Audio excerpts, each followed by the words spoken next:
Oke, sekarang kita masuk Ester 7 ya. Ester 7 ini tidak panjang. Nanti kalau ada sisa waktu, baru nanti yang belum sempat share, nanti boleh share ya. Ester 7 ini saya kasih judul topeng yang terbuka ya.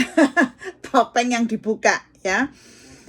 Kita tahu waktu Ester itu nyampe bukan Ester, maksudnya waktu Raja sama Haman itu nyampe di tempatnya Ester, mereka tuh belum tahu loh kalau Ester itu orang Yahudi, mereka belum tahu.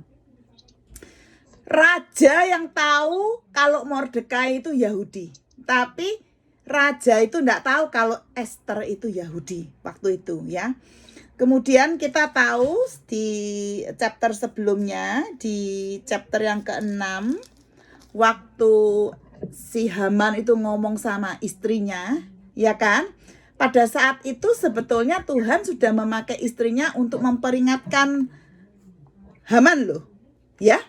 Bukan hanya melalui istrinya, tapi melalui keadaan waktu dia ngiring-ngiringi Mordekai, itu sebetulnya satu keadaan di mana Tuhan berbicara sama kita. Satu keadaan di mana Tuhan berbicara sama Haman. Sebetulnya Tuhan itu sering memakai situasi loh untuk berbicara sama kita. Tapi pada saat itu si Haman ini sama sekali tidak memperhatikan atau dia ignore warningnya, itu dilalaikan gitu ya. Nah, kita lihat di sini ya, kesabaran Tuhan terhadap Haman itu lama loh. Lah Haman juga pikir, wah aku aman-aman aja ya. Aku aman-aman aja, enggak ada yang tahu kan. Keadaan-keadaan gitu kan hanya di rumahnya dia yang tahu. Kebenciannya dia dan lain-lain kan hanya dia dan teman-teman yang tahu. Dia pikir Tuhan tidak tahu, padahal Tuhan itu sedang bersabar terhadap dia. Oke? Pada hari ini kesabaran Tuhan terhadap kita itu supaya apa? Supaya kita tuh bertobat. Kesabaran Tuhan terhadap dunia ini, kalau kita baca di 2 Petrus 3 ayat 9, kesabaran Tuhan terhadap kita ini adalah satu kesempatan kepada kita itu untuk bertobat. Pada saat itu seandainya Haman mau bertobat, ceritanya sudah lain lagi. Oke, sekarang saya jelaskan ayat 1 sampai 4. Ayo, siapa mau baca di sini? Lis, kamu baca ya ayat 1 sampai 4. Ayo Lis, baca. Haman diadukan oleh Ester dan Ya. dihukum mati. Datanglah raja dengan Haman untuk dijamu oleh Ester sang ratu.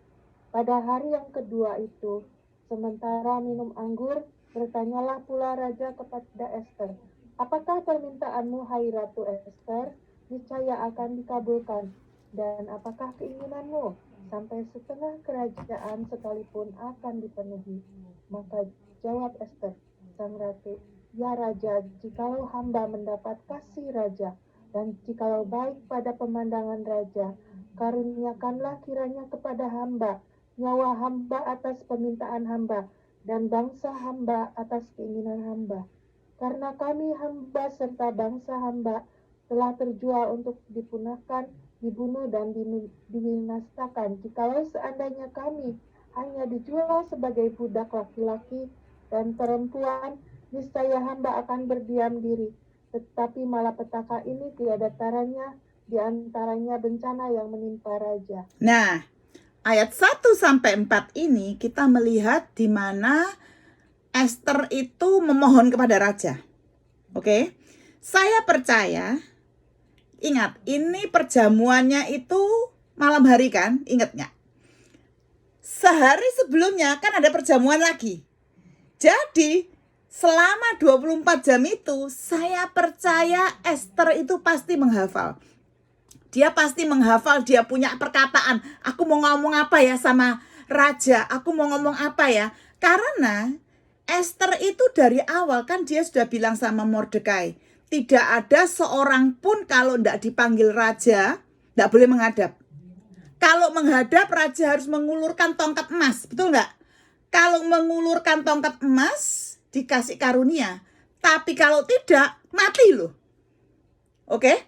Jadi pada mulai saat itu Esther itu tahu benar bahwa hidupnya itu adalah hidup yang bergantung kepada Tuhan loh. Dia sadar sepenuhnya kalau hidupnya itu bukan di tangannya dia. Makanya kalau dia itu mau menghadap raja, mau ngomong pada hari ini ya, yang di Esther 7 ini, saya percaya dia sudah menghafalkan kata-katanya, kalimatnya, karena dia mau fokus bahwa hidupnya ini adalah hidup yang bergantung kepada Tuhan. Nah, kamu coba lihat di sini ya. Dia karena dia tahu, dia itu clear sekali dari awal kalau dia itu bergantung kepada favornya raja loh hidupnya dia ini. Ya. Dengan kata lain, kita sampai hari ini bergantung pada favornya Tuhan. Tadi Mega bagus sekali dia ngomong. Biasanya kita pikir 95% kuasa Tuhan, 5% kuasa kita, ya toh? Keputusan kita. Enggak taunya itu pun Tuhan bisa berkata, aku ambil nyawamu hari ini, ya. Itu jadi semua 100% itu bergantung pada Tuhan. Sama dengan Esther pada saat ini. Nah, di sini kita lihat apa yang dia omongin. Sebetulnya yang dia omongin itu, dia fokusnya bukan pada orangnya loh. Dia bukan fokusnya pada Haman. Padahal Haman itu lagi di mejanya dia kan, betul nggak? Dia bisa aja ngomong langsung, ini loh Haman. Langsung dia menuduh. Padahal dia tidak menuduh loh. Dia ngomong kata namanya Haman karena ditanya sama raja. Betul nggak? Dia jadi fokusnya bukan sama orang yang jahat itu. Dia punya fokus pada dia punya petisi. Petisinya itu berdasarkan kenyataan bahwa hidupnya dia itu dalam bahaya dan raja harus melakukan sesuatu. Jadi fokusnya dia hidupnya dalam bahaya, hidup bangsanya dalam bahaya.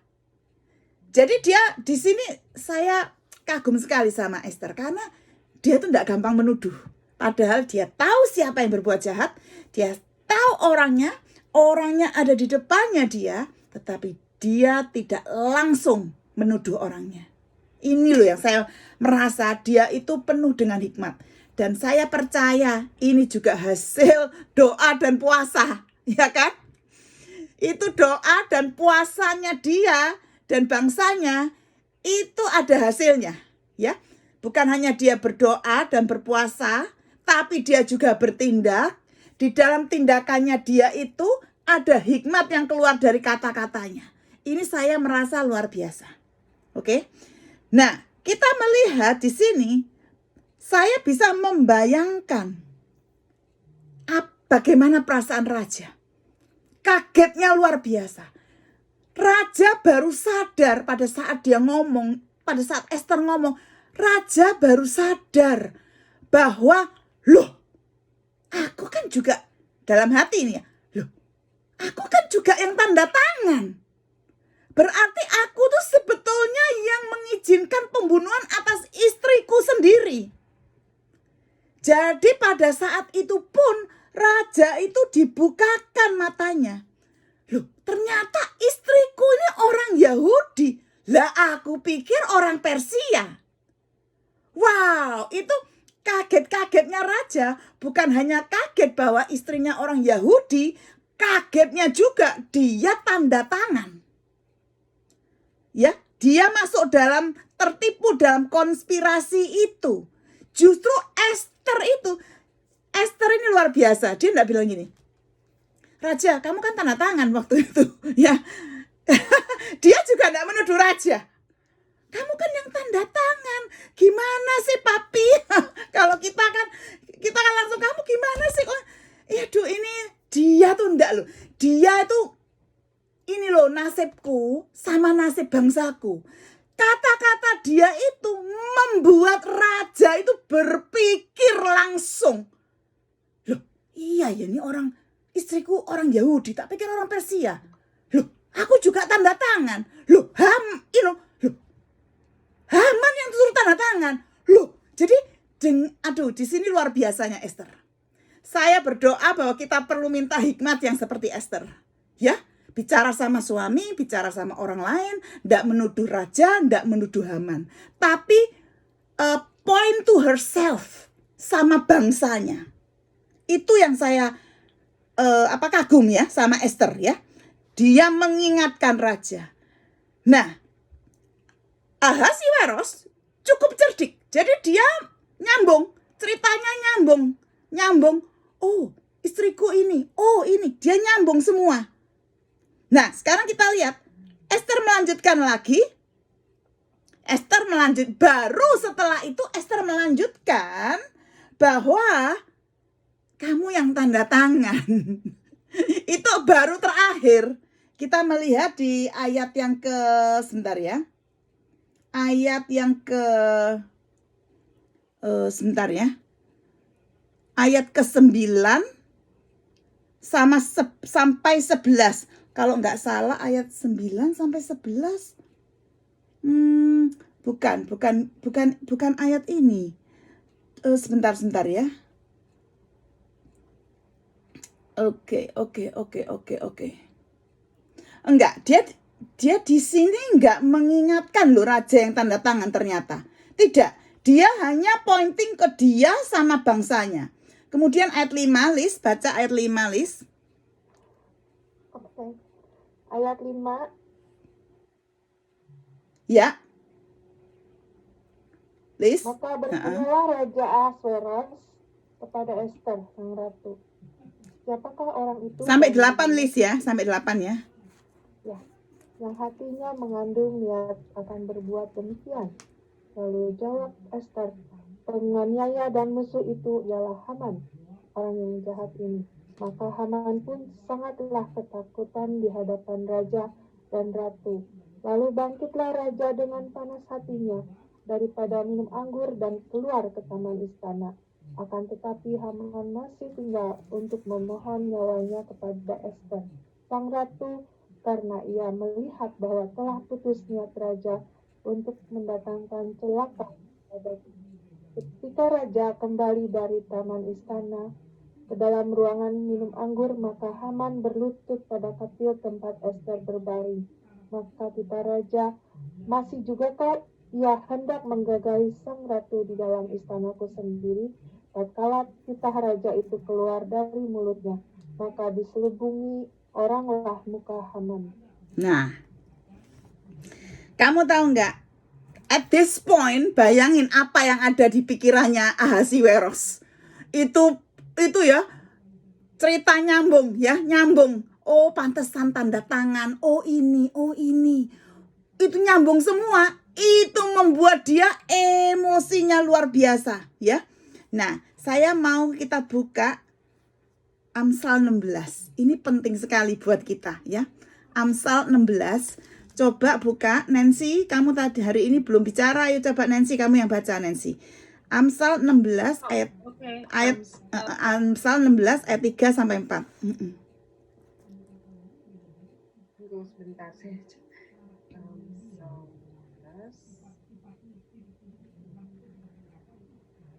Ayat 3 sampai 4 ya? Iya. Oke. Ayat 3, serahkanlah perbuatanmu kepada Tuhan, maka terlaksanalah segala rencanamu. Ayat 4, Tuhan membuat segala sesuatu untuk tujuannya masing-masing. Bahkan orang fasik dibuatnya untuk hari malapetaka. Nah, kamu lihat di sini. Kalau bahasa Inggrisnya, commit to the Lord whatever you do, and your plans will succeed. Kita lihat di sini Esther sudah menyerahkan semuanya ya kepada Tuhan. Nah, di sini kita bisa bicara kalau dia menyerahkan sama Tuhan karena dia sudah berdoa dan berpuasa.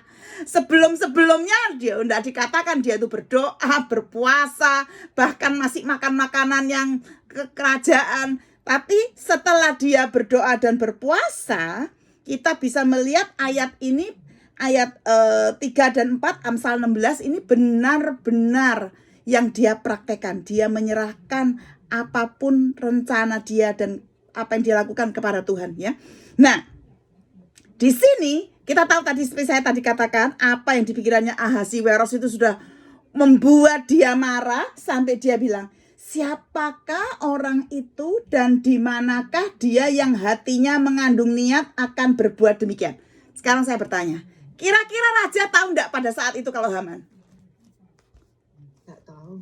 Enggak tahu. Saya rasa dia enggak tahu. Belum. Saya rasa dia enggak tahu. Karena Haman itu Perdana Menteri, yaitu orang kedua di kerajaan Persia, orang kepercayaannya dia, betul nggak? Dan Haman juga makan bersama-sama dengan dia.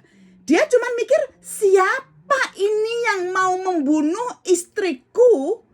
Jangan-jangan orang tersebut ada hubungannya sama Bigtan sama Teres yang di chapter kedua yang punya konspirasi mau membunuh aku. Sekarang istriku yang mau dibunuh. Ya, itu pasti di otaknya dia kan? Dulu ada orang membunuh aku, nggak tercapai. Jangan-jangan orang itu ada hubungannya kan? Tapi dua orang itu kan sudah digantung mati kan? Bigtan sama Teres itu di Ester 2 orang itu kan sudah digantung mati. Jangan-jangan orang ini ada hubungannya. Sekarang mau membunuh istriku. Wah. Dia itu mulai mikir. Nah, di saat inilah kita baru mengerti kenapa waktunya tertunda. Kenapa waktunya Ester ngomong itu tertunda. Harus makan 2 kali sama raja baru ngomong. Kenapa? Karena Tuhan campur tangan. Tuhan mau raja tahu bahwa Mordekai itu orang Yahudi. Tuhan mau supaya Mordekai itu ditinggikan, dieluk-elukan dulu, supaya raja itu melihat kebaikannya Mordekai sebelum dia melihat kejahatannya Haman. Di sini loh pekerjaannya Tuhan. Kenapa dia itu delay waktunya? Oke? Nah, kalau misalnya Mordekai itu kan orang Yahudi ya. Kalau Mordekai itu dulu menolong dia, menyelamatkan dia, masa sih saya ini harus membunuh orang Yahudi? Kan dia yang tantangan. Betul enggak? Kalau orang Yahudi yang menolong saya, masakan aku yang menandatangani surat? Aduh, dia merasa aku ini sangat bodoh. Aku ternyata dipermalukan, dipermainkan sama orang ini. Nah, kamu tahu sendiri Mordekai. Suka emosi kan? Sedikit-sedikit marah, sedikit-sedikit emosi. Dia saat itu Ester bilang apa? Ayat 6. Penganiaya dan musuh itu ialah Haman orang jahat ini. Proses saya, kalau menurut saudara, Ester ngomongnya emosi atau kalem? Kalem. Di depan raja. Kalau saya mungkin tahu raja. Ini loh sudah udah emosi. Tapi kan di depan raja enggak boleh gitu. Depan raja harus benar-benar aku rasa dia sudah berdoa, berpuasa semalam, sudah menghafal, sudah merencanakan, harus tahan emosi, self control, itu semua tuh harus. Dia pasti kalem ngomong. Dia pasti dengan kalem. Penganiaya dan musuh itu ialah Haman orang jahat ini. Nggak perlu dengan suara keras. Cukup dengan suara kalem saja. Itu semua itu sudah membuat raja sudah sampai puncaknya, sampai mau terbakar itu. Ya, terbakar kepalanya dia. Gunung es runtuh. Aku rasa ya, raja itu ya. Makanya kadang-kadang itu ya, makanya saya kasih tahu ya. Di sini saya melihat kuasa dari perkataan, ya. Kamu melihat Ester itu dia itu ndak nuduh, ndak apa. Oke. Waktu dia ngomong, orang musuh yang jahat itu orang ini Haman, oke? Tapi karena kata-katanya itu kata-kata kebenaran, kata kebenaran kan, bukan bohong kan, betul enggak? Itu sudah nosok otaknya raja sama nosok otaknya kita, hati kita. Di sini saya belajar apa, tahu enggak? Kadang-kadang kita tuh enggak perlu ngotot-ngotot. Enggak perlu sampai punya karisma yang gimana-gimana kalau ngomongnya kalem, tapi yang diomongin firman Tuhan sudah cukup untuk menusuk hati orang. Loh, bukannya kita ini menyakiti orang loh, bukan. Maksudnya firman Tuhan itu seperti pedang bermata dua. Kadang-kadang kita ngomong biasa kok orang itu tersinggung. Padahal yang kita omongkan tuh firman Tuhan. Karena padahal ngomongnya kalem, bukannya ngomong yang keras-keras gitu. Karena memang ada kebenaran yang keluar dari mulut dia. Ya, karena ada kebenaran. Nah, di sini aku belajar. Nah, apa yang terjadi? Kita tahu, udah. Tadi Mega saya cerita lengkap. Raja itu keluar ya, sudah emosi, sudah marah ya. Kita tahu kalau dia sudah, waduh, dia punya pride itu keluar. Oh, pride-nya dia. Itu loh, bayangin. Egonya dia, pride-nya dia itu seperti tercabik-cabik karena istrinya yang mau dibunuh. Oke? Itu pride-nya dia tercabik-cabik. Jadi dia merasa dibohongi oleh Haman, dipermainkan. Wah, udah rasanya udah habis deh. Habis. Makanya karena dia marah, dia nggak tahan, dia keluar ke gardennya. Oke, karena dia belajar untuk mengkontrol kemarahannya. Ternyata saya nemu ayat, saudaraku. Di dalam Amsal 16 ayat 14 dikatakan gini. Kemarahan raja itu adalah pesan kematian. Amsal 16 ayat 14. Kemarahan raja adalah pesan dari kematian. Amsal 19 ayat 12. Kemarahan raja itu seperti singa yang mengaum-ngaum. Pantasan Haman ketakutan luar biasa karena dia tahu Raja Abis ini akan menghakimi dia. Oke? Tapi buat Haman, dia pikir apa? Aduh, ini kesempatan ini untuk minta maaf. Ini kesempatan untuk minta ampun. Oke? Ini kesempatan untuk minta ampun. Tahukah saudara? Esther tahu kalau Haman itu adalah alatnya iblis. Esther itu tahu betul kalau dia itu alatnya iblis untuk membunuh orang Yahudi. Karena apa? Kalau seandainya dia tahu kalau misalnya dia tahu, maksudnya Haman tahu kalau dia Esther orang Yahudi, pasti undang-undangnya ditulisnya lain, betul nggak? Bangsa Yahudi harus dibunuh kecuali yang kerja di istana misalnya gitu ya. Tapi dia kan nggak tahu sama sekali kalau si Esther ini orang Yahudi. Makanya dia dengan plain aja bikin undang-undang kayak begitu. Nah, di sini dia itu cepat-cepat mau minta maaf karena dia merasa ada kesempatan. Nggak taunya kita tahu yang tadi Mega katakan. Dia itu bersujud di pinggirnya Raja Esther. Mau minta maaf. Nah, kamu lihat ini luar biasa. Ini pun timingnya Tuhan. Kok bisa pas dia bersujud? Kok bisa pas yang namanya Raja Ahasiweros masuk? Ayo. Siapa yang kontrol timing?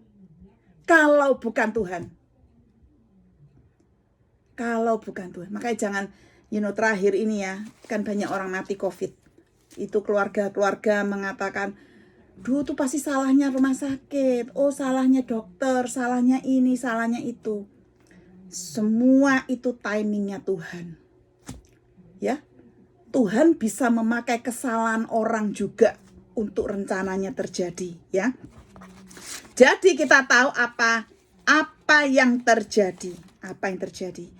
Akhirnya Haman itu digantung, betul nggak? Nanti kita cerita soal rewardnya Haman ya. Tapi di sini terjadi ada satu sangat paradok ya. Ada satu paradok. Paradoknya itu begini ya. Haman itu benar-benar terusik karena seorang Yahudi yang tidak mau menyembah dia. Oke. Haman betul-betul terusik karena ada seorang yang Yahudi yang tidak menyembah dia. Tapi paradoknya apa? Dia malah menyembah Ester, seorang Yahudi, untuk menyelamatkan hidup dia. Paradoknya di situ. Betul enggak? Makanya kita melihat di sini ya, pekerjaan Tuhan itu luar biasa. Oke? Nah, kita tahu kalau sebelumnya Haman itu nutupi kepalanya karena dia malu kan waktu dia ngarak-ngarak Mordekai itu kepalanya ditutup sama dia. Kalau saudara ingat di chapter keempat ayat 12, kepalanya ditutup karena dia malu sekali. Dia harus mengarak-arak siapa namanya Mordekai. Tapi di sini kamu lihat. Pengawal raja nutupi kepalanya dia. Untuk apa? Untuk dieksekusi. Benar-benar paradoks sekali. Ya, oke. Liz, baca ayat 9 sampai 10 yang terakhir. Udah mau selesai ya. Sembah Argona, salah seorang sida-sida yang di hadapan raja.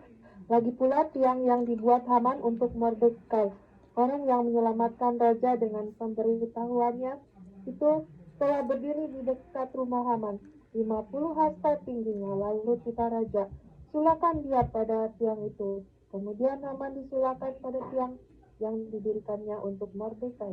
Maka surutlah panas hati raja. Nah, kita lihat sehari sebelumnya Haman itu sudah mengarak-arak Mordekai di seluruh jalan pakai pakaian kerajaan. Tetapi sekarang Haman yang diarak-arak di pinggir jalan, ditutup mukanya dan dibawa ke tiang. Tiang itu yang disiapkan untuk Mordekai itu dipakai untuk gantungkan dia. Istrinya dan anak-anaknya itu menyaksikan semuanya loh. Bahkan orang Yahudi di semua kota itu menyaksikan semuanya. Bayangkan, malu sekali. Haman itu menabur kemarahan dan menuai kemarahan dari raja. Betul enggak? Dia menabur kemarahan kepada Mordekai, dia menuai kemarahannya dari raja. Haman mau membunuh Mordekai dan orang-orang Yahudi, dan sekarang raja yang menyuruh pengawalnya membunuh dia. Sekarang yang kita mau pelajari, ada prinsip-prinsip yang perlu kita pelajari di sini, yaitu prinsip menabur dan menuai. Di sini digambarkan kehidupan Haman, apa yang dia tabur, dia tuai. Dan prinsip tabur menabur ini, tuai menuai ini diaplikasikan kepada semua orang. Bukan hanya orang percaya, tetapi juga orang tidak percaya. Oke, ini personal lesson buat kita sendiri. Jangan pikir cuman orang Kristen yang ada tabur tuai. Orang bukan Kristen juga ada tabur tuai. Cuman istilah mereka lain-lain. Kalau agama lain mungkin istilahnya karma. Oke? Kalau mungkin bukan hanya karma atau sedekah apa orang Islam itu bilang apa? Kalau kasih itu apa? Sedekah. Zakat. Nah, zakat fitrah. Ya, zakat fitrah. Ya kan? Pasti ada balasannya. Nah, kalau saya punya saudara, dia itu family. Dia itu bukan Kristen, dia masuk satu kelompok Juci. Ya, Juci itu di Indonesia itu sekali ya. Juci ini bukan agama, tapi dia menabur kebaikan, ya. Menabur kebaikan, dia menuai banyak kebaikan. Itu memang karena hukum itu hukum yang dikasih sama Tuhan, hukum alam, tabur dan menuai itu untuk semua orang yang percaya atau maupun orang yang tidak percaya. Tetapi mari kita melihat apa yang Alkitab katakan di sini, hukum tabur dan hukum tuai. Ingat, Yakub membunuh binatang membuat sup dan berbohong kepada papanya. Pura-pura jadi Esau. Ingat enggak ceritanya itu? Berapa tahun kemudian kita lihat apa yang terjadi. Anak-anaknya Yakub membunuh seekor binatang dan berbohong kepada dia, dikatakan ini loh darahnya Yusuf. Ya, terbalik loh itu. Terbalik itu. Ingat, Raja Firaun menyuruh untuk membunuh bayi-bayi orang Yahudi. Kemudian apa yang terjadi? Justru kita melihat anak-anak sulung Mesir dibunuh oleh Tuhan sebelum bangsa Israel dibawa keluar. Oke? Daud kita lihat diam-diam ngambil istrinya orang. Ya, lalu berhubungan seks. Lalu dia bunuh juga suaminya Bersyeba. Kita melihat apa yang terjadi dengan dia. Anaknya Daud sendiri yaitu Absalom mengambil istri ayahnya dan tidur dengan mereka. Itu semua itu tabur dan tuai. Tapi kita harus ingat bahwa hukum tabur dan tuai ini juga berlaku untuk apa yang kita lakukan, apakah itu baik atau jahat. Tadi kalau hukum tabur tuai itu kan untuk semua orang percaya atau tidak percaya. Kamu ngasih, kamu dikasih. Ya, kamu nyumbang, kamu menerima. Oke? Tetapi hukum menabur dan menuai ini juga berlaku untuk doing what is good and what is right. Kalau kita menabur kedagingan, kita ya menuai kedagingan. Kalau kita menabur kedagingan, yang kita tuai apa? Korupsi. Kalau kita menabur hal-hal kekekalan, yang kita terima adalah kehidupan. Ya kan? Mari kita buka Galatia 6 ayat 8. Ayo, siapa yang mau baca? Galatia 6 ayat 8.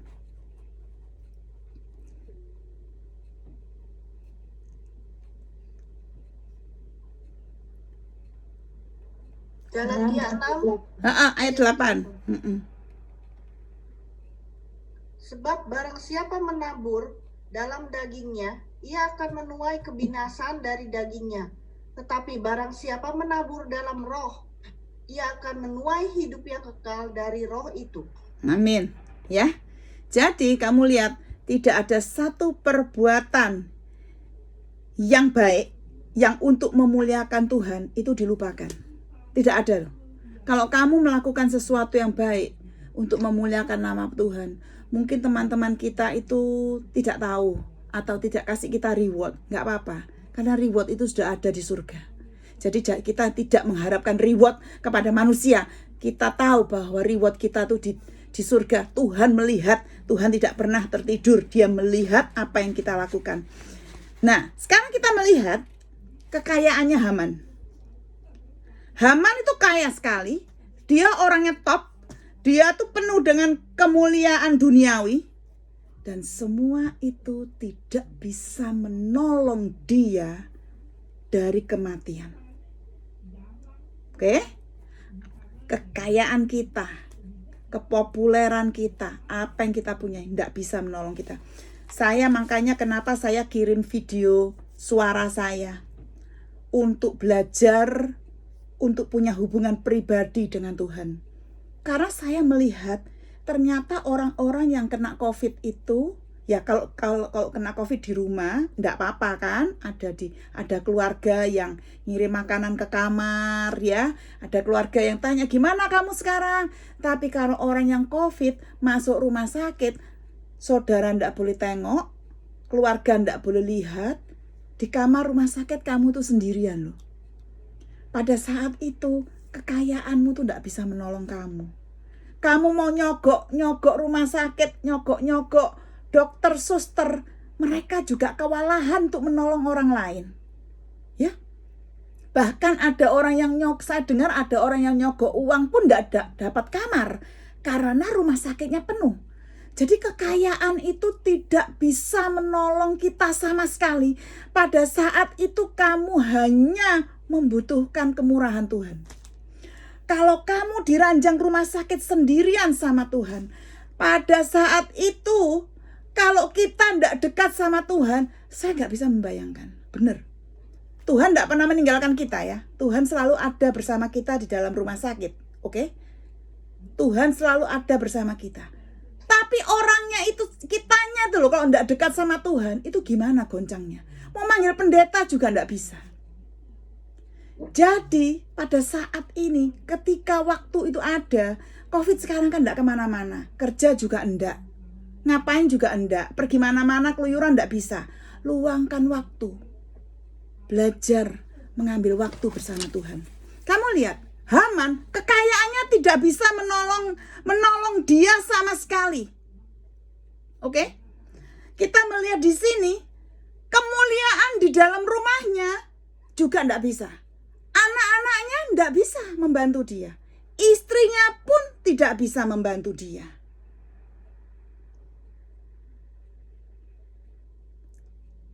Sangat fatal. Pelajaran yang kedua, tadi kan pelajaran untuk pribadi. Sekarang pelajaran untuk bangsa Israel. Oke? Ada satu pelajaran untuk bangsa Israel. Di dalam, kita ingat bagaimana Tuhan itu berjanji kepada Abraham, siapa yang memberkati kamu, aku berkati. Siapa yang mengutuk kamu, aku kutuk.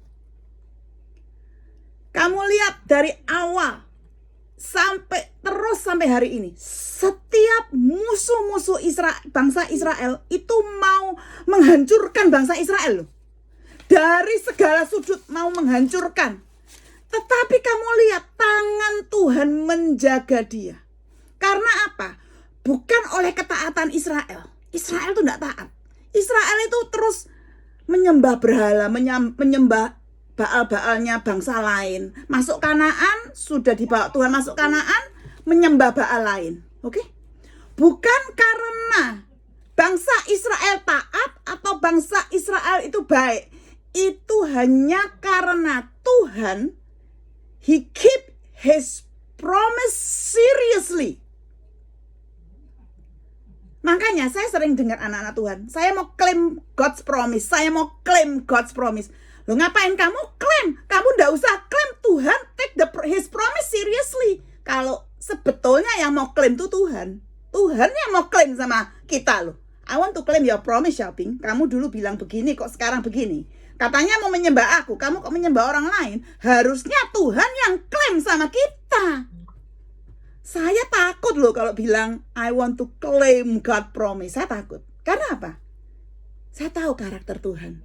Tuhan tidak pernah tidak menepati janjinya. Bahkan dia menepati itu sangat seriously take His promise. Karena waktu dia bersumpah kepada Abraham membuat satu perjanjian, dia bersumpah atas dirinya sendiri loh. Itu Tuhan kita. Oke? Jadi dari sini kita bisa belajar kehidupan pribadi kita untuk dekat sama Tuhan, untuk melakukan yang sungguh-sungguh. Karena apa? Semua yang kita lakukan, baik itu yang baik maupun itu yang buruk, semua itu ada akibatnya. Yang baik Tuhan pasti reward, yang buruk akan terjadi akibatnya. Makanya kalau kamu lihat, uang kalau dicari dengan cara yang tidak benar, habis. Nantinya habis. Uang yang dicari dengan cara yang benar, itu tidak akan, habisnya itu nggak akan seperti celaka orang yang nipu sana, nipu sini, gitu ya. Itu semua Tuhan melihat. Oke? Nah, di cerita ini, kita melihat, pada saat ini, itu bulan yang ketiga. Kalau kamu lihat Ester 8 ayat 9, bulan ketiga, masih ada 9 bulan lagi. Bagaimana nih caranya untuk menyelamatkan bangsa Israel pada saat itu? Kan itu surat perintah raja kan tidak bisa digagalkan begitu saja. Apa yang sudah Dikeluarkan dari istana, tidak bisa diganggu gugat, tidak bisa ditarik kembali loh. Lah sekarang gimana ini caranya? 9 bulan lagi bangsa Israel akan dieksekusi.